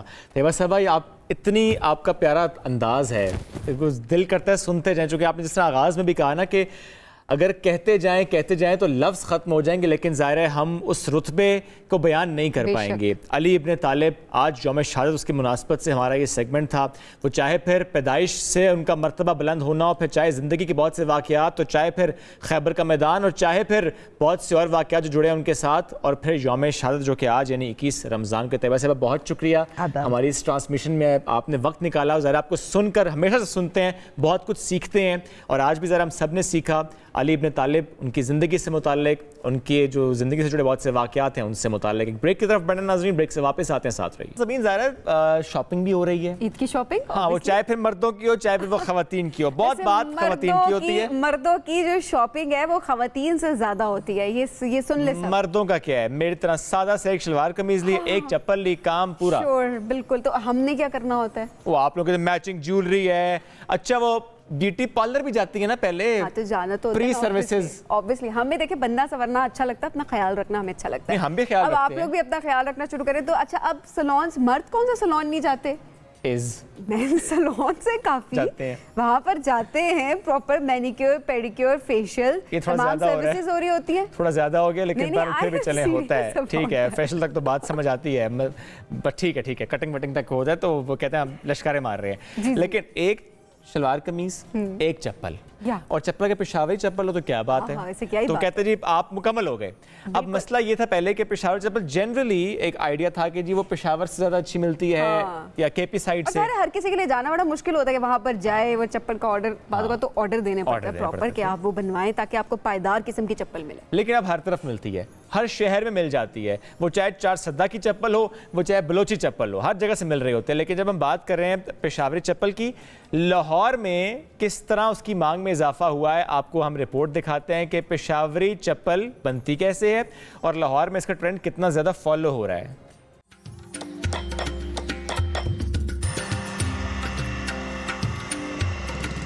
ईद उल फितर हो या कोई भी मजहबी त्यौहार, कौमी लिबास कमीज शलवार के साथ पेशावरी चप्पल मर्द हजरात की पहली पसंद ठहरती है। बड़ों और नौजवानों में यकसा मकबूल इस चप्पल की तैयारी घंटों पर मुहित होती है। किसी भी पेशावरी चप्पल के तलवे की 3 तहें होती हैं। सबसे पहले नीचे टायर, इसके ऊपर शीट और इसके ऊपर कीलों और बॉन्ड की मदद से पतावा लगाकर मजबूत सोल तैयार किया जाता है। सोल की तैयारी के बाद मरहला आता है अपर लगाने का, जिसके बाद इसमें लकड़ी का सांचा डालकर इसको मखसूस शक्ल में ढाला जाता है। 40-45 साल हो गए। इसमें तो ज्यादा किस्म है ना, पेशावरी चप्पल है, पेशावर ज़ल्मी, और दूसरा नौरोजी, कुआटी। पाकिस्तान में तो बस ये मशहूर है ना, मजबूत चप्पल है, सब लोग इस्तेमाल कर रहे हैं। इसलिए मुख्तलिफ चमड़े होते हैं ना, कोई नील का चमड़ा लेकर आते हैं, कोई गाय का लेकर आते हैं, कोई जो बकरी का लेकर आते हैं। इस तरह जो है ये शेर का, ये शाम का, अलग अलग जो है ना ये खाले होते हैं। जो कोई शौक़ कर ले तो फिर हमारे पास लेकर आते हैं, हम उस तरह जो है ना उसका चप्पल बना लेते हैं। रवायती पेशावरी चप्पल में से किसी की बनावट में खास चमड़ा इस्तेमाल होता है तो किसी में रेक्सिन की शीट। कीमत का फर्क भी इसी बाइस है। ईद करीब आते ही इस चप्पल के दिलदादा अफराद की बड़ी तादाद इसकी खरीदारी की गर्ज से मुख्तलिफ दुकानों का रुख करती है। ये रिवायती चप्पल है, ये ज़्यादा यूज़ होती है। हर ईद पे हम यही, हमारी कोशिश यही होती है कि हर बार हम इधर से ही लें और ये इस्तेमाल करें। ये पाकिस्तानी है इसलिए इसको ज़्यादा पसंद करते हैं हम, तो ये टूटती नहीं है। पेशावरी चप्पल मुख्तलिफ नामों से जानी जाती है, जिनमें नौरोजी, कोहाटी, ज़ल्मी, सिंगल गियर, डबल गियर और ट्रिपल गियर समेत दीगर शामिल हैं। अपनी खूबसूरती और पायदारी के बायस सिर्फ और सिर्फ पाकिस्तान में मुकीम शहरी ही नहीं बल्कि बैरून मुमालिक में मुकीम पाकिस्तानी भी ये पेशावरी चप्पल खसूसी ऑर्डर पर तैयार करवाते हैं और मंगवा कर पहनते हैं। कैमरामैन मुजम्मिल कामरान के साथ तलहा सईद, हम न्यूज़ लाहौर। इस ट्रांसमिशन से इतना ही। दोबारा मुलाकात कल करेंगे बहुत से नए खबरों के साथ, बहुत से नए मौज़ूआत के साथ, तो किसी और शहर की एक मुनफरिद कहानी के साथ। ख्याल रखिए, अल्लाह हाफ़िज़।